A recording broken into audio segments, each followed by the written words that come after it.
We are doing Extra Life again this year, where you can mash buttons, roll dice, play games, and help kids along the way. I hope you'll be a part of that with us. Stick around after the video for more information. Hey guys, thanks for tuning in. We've got a ton going on here at Spirit Blade Productions and Christian Geek Central, including our in-depth Bible study for geeks, movie, game, and other entertainment reviews or commentary, live streams, Christian geek news, original audio dramas, and tons more. And on top of all that, you can become a Spirit Blade insider with an influential voice and get access to exclusive content and rewards. It's your involvement as a patron that will keep all of this going and growing, so I want to thank you for your consideration in that. For more information, please check out our Patreon page through the link below at patreon.com/spiritbladeproductions. Thanks for listening. Well, my editing skills are crap, but can the same thing be said about The House with a Clock in Its Walls? Stick around and find out. They're creepy and they're kooky, mysterious and spooky. They're all together ooky, the Barneveld family. Ba-da-ba-bum. Hey, I'm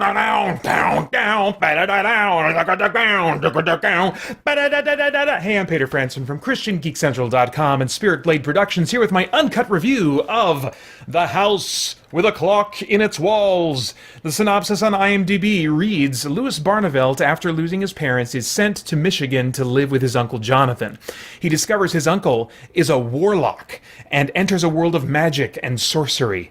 But this power is not limited to good people. Louis learns of Isaac Izzard, an evil wizard who wanted to cause the apocalypse so that he could see what happened afterwards. To do this, he constructed a magical clock with black magic. As long as it exists, it will keep ticking, counting down to doomsday. He died before he could finish the clock, but he hid the clock in his house, where Uncle Jonathan now lives. Now Louis and Jonathan must find the clock before it's too late. All right, so let's talk about the script, the story, the basic tone of this thing. It's hard to call this one a children's movie. I kind of want to. It's written a lot like one. It has overly simplistic or unrealistic story logic, dialogue, character psychology. It has a child over-empowerment, typical of kids' movies. On the other hand, aesthetically, it feels very grown up to me at times, with character and prop designs as morbid and creepy as something you might find in like a rated R supernatural horror movie. That's not to say that it's gory. I just mean the creature designs and some of the prop designs and stuff like that are taken very seriously. Others of them are a little over the top and have some bright colors to them, so they still have a little bit of a children's feel to it. But there's plenty in the mix that strikes me as like what you would see on the set, and the set costumes, props of like a just straight up adult supernatural horror movie. It also has a few moments that were surprisingly moving to me, which I wouldn't expect from a children's movie. In particular, a couple moments that dealt with the loss of Louis's parents and the tragic past of another character. But those kinds of moments were inconsistent in my experience, and most of the movie, Louis didn't strike me as a boy who realistically just lost his parents. He seemed to be functioning much too well to have just lost his parents. The concepts of magic in the movie draw from historical, real-world witchcraft and Satanism. Now, Satan isn't worshipped by the protagonists. That's not what I mean. There is a pact with a demon, actually, that enters into the story as an example of something that's like, whoa, this is really drawing from, like, real-world occultism, but it's treated as something horrible that should never be done. You know, like, oh, the bad warlocks and witches would do that kind of thing. We're the good kind of warlocks and witches. And there's even a line that seems to imply the truth of an idea loosely associated with Christianity. They kind of say that, oh, this is what this was. Early Christianity taught this. And I'm like, well, I don't know, maybe that was part of some early Christian tradition or something. That's not in the Bible. That's not taught from Scripture. But anyway, it felt like a moment where they were drawing from, or maybe even in some ways validating at least one idea associated with Christianity. But numerous aesthetic choices evoke historical occult practices and their associated materials, and then they attach these things to the heroes of the story. Jack Black's visual character design in particular evoked that of Anton LaVey, who was born in the 30s, but I think he started the Church of Satan in, I want to say, the mid 60s. And this movie is a period piece. It takes place in the about 10 years before that, 1955. So isn't that one like Marty McFly went back in time, I think, in 1955? And it's also in the fall too. Oh my gosh, mind being blown now. Anyway, but yeah, Jack Black's character, who is a warlock, I'm almost positive had to have been inspired by Anton LaVey, who also had a very finely groomed beard shaped very similarly to how Jack Black's beard was shaped in this movie. Both of them also wore stylish suits as well, so that seemed to me to be a direct inspiration. But while I suspect that aesthetic choices like these will turn off a number of Christian parents, I think they're very likely to go over the heads of their kids who don't know who Anton LaVey is and aren't, aware of occult magic practices versus, the aesthetics of purely fantastical, magic and stuff like that. I think that they're going to be unfamiliar with both, and so they're not going to, be thinking to them. I don't think this is likely to pique the curiosity of the occult, at least not in my kids. Maybe it would in some other kids, I don't know. And I think there will be parents that will be concerned about that.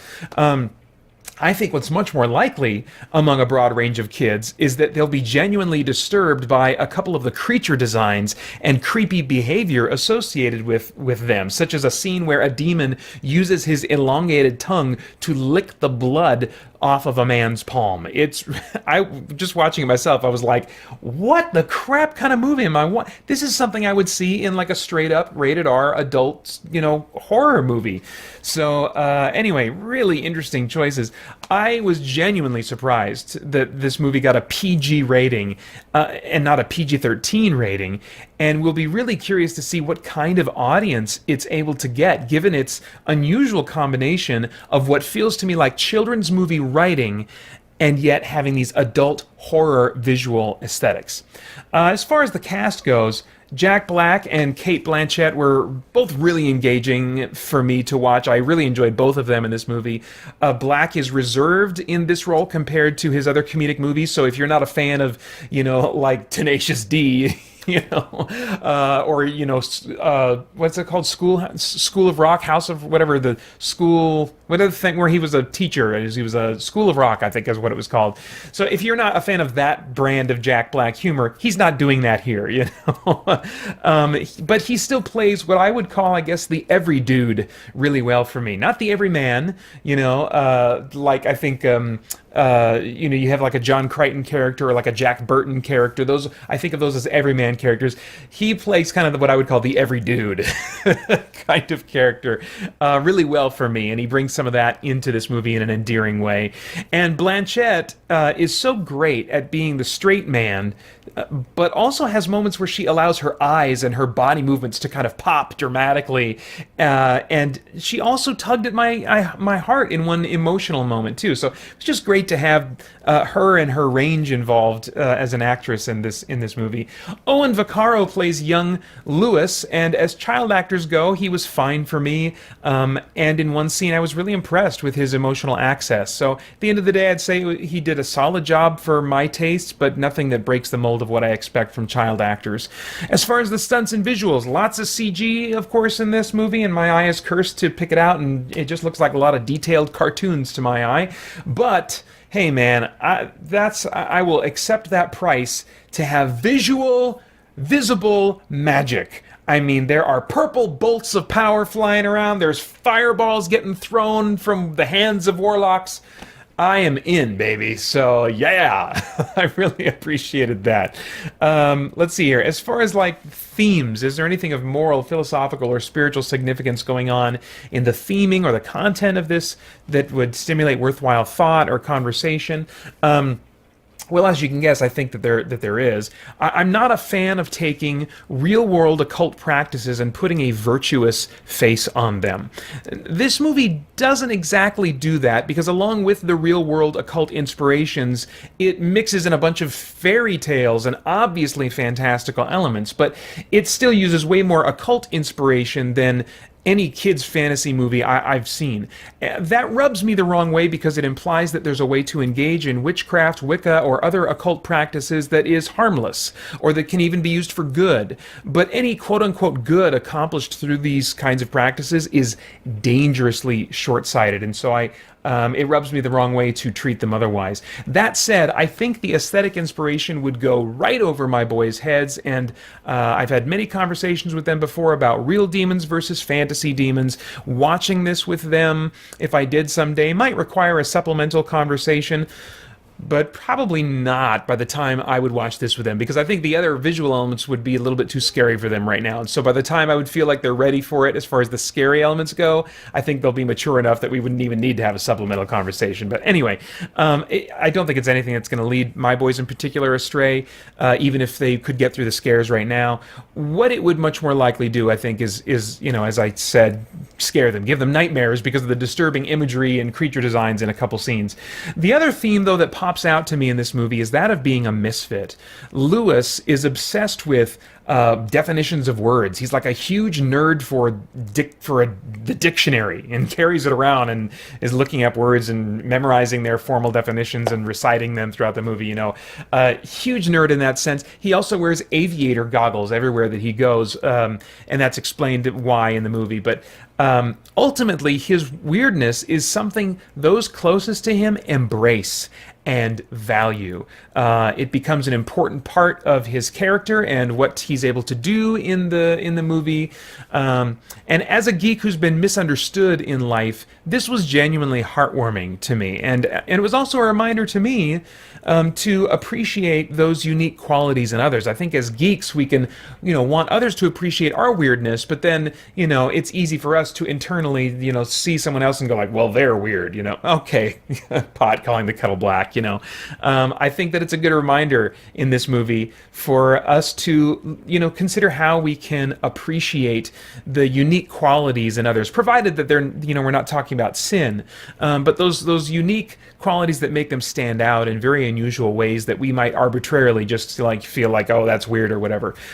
Weirdness very often is something that we can enjoy and celebrate in each other, and this movie reminded me of that a little bit. I have no idea what your tastes are in movies, but if I were a time traveler, I'd go back in time and say, Peter, skip this one for now, see if it becomes a franchise, as it has the potential over the course of multiple movies to mature in the tone of its script and how the script is written and kind of grow up with the characters as they get older, like the Harry Potter movies I think did. If it does that, if it becomes a franchise and if it does that, then I think there's great potential for the relationships between these characters to go in some wonderful directions. I would love to see potentially how the relationship between Jack Black's character and Kate Blanchett's character evolves over time. There's even like the hint of maybe a budding romance, at least a budding friendship between Lewis and a young girl at school. I would love to see if that goes anywhere romantically as those two get older, and I think there's a potential for this franchise, if it becomes one and continues on, to have a much more consistent tone that you're going to enjoy a lot more, Pater, and as a result could add this one to your collection and get the whole collection, and just kind of forgive this one for the things that it does that you don't like. That's a lot of big ifs. So, like I said, Pater, just wait, see if it becomes a franchise and does all those things that you dream of it doing. It's rated PG-13 for thematic elements including sorcery, some action, scary images, which I would maybe emphasize a little bit more there, rude humor, and language. All right, those are my thoughts. I'd love to get yours in the comments below. Please like, share, subscribe. Those things help this channel. You can click that notification bell so that you don't miss another video. We've launched a Patreon for Christian Geek Central. You can go to patreon.com/SpiritBlade Productions to see how you can get rewards as you support this work. And oh man, I screwed up my whole script there. Go check out patreon.com/SpiritBlade Productions for info on the rewards you can get for supporting this work as we continue to geek out and seek the truth. November 3rd, Dragon Quest XI and Spider-Man for PS4 are coming out within 3 days of each other. I'm going to try and review both games. I don't have time to make a brand new Extra Life recruitment bumper. November 3rd. Once again this year, Christian Geek Central is participating in Extra Life. This is a charity that raises funds for the Children's Miracle Network of Hospitals, which provides free medical care to children whose families could otherwise not afford it. And this is very often for critical, life-saving treatment. Joining our team only requires a willingness to ask your family and friends to consider donating toward your fundraising efforts. Participants also usually do something fun and game-related to draw attention to their fundraising efforts, like a special game night at your home or your church, or like me, you could do a crazy 24-hour video gaming marathon. Now, I'm theming it around video games, but really this event can be themed around any kind of gaming, which includes both video games and tabletop games of any kind. What you do to raise funds is entirely up to you, but I would love for you to consider joining the Christian Geek Central Extra Life team. As team leader, I'll be there to help answer your questions, provide some helpful tips if I can, and just in general be your fundraising cheerleader and try to draw attention myself to your fundraising efforts. You can get more information about the event as a whole at extra-life.org, and if you choose to sign up there, be sure to select Christian Geek Central as your team so I can get in touch with you and then just help in whatever way I can. Fundraising can begin at any time, but our main push is going to be through the month of October leading up to November 3rd. That's the annual Extra Life Game Day, when I'll be streaming my 24-hour video gaming marathon live and trying to stay awake without throwing up. More details on my live stream as we get closer to it. That's it for now. Thanks for watching. Bye-bye.